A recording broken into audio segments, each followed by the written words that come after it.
მე ვარ ესმირა გუსეინოვა, 11 წლის რასულ იუსბაშევის მშობელი.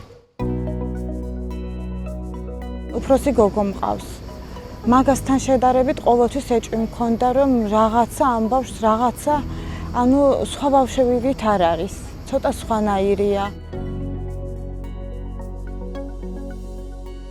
8 წლის ასაკში ვნახე, რომ უკვე კოჭლობა დაიწყო.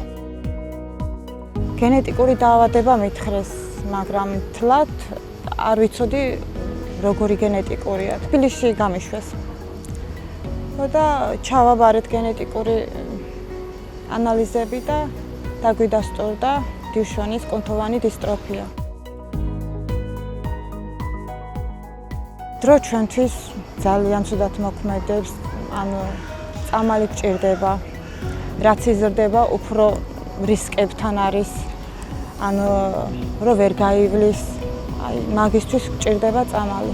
ძალიან ძვირია წამალი, მაგას დიდარი ადამიანიც ვერ შეძლებს და რა ვიცი, ძალიან ძვირია და მაგას რო ვიყიდოთ, ვერც გავუმკლავდებით.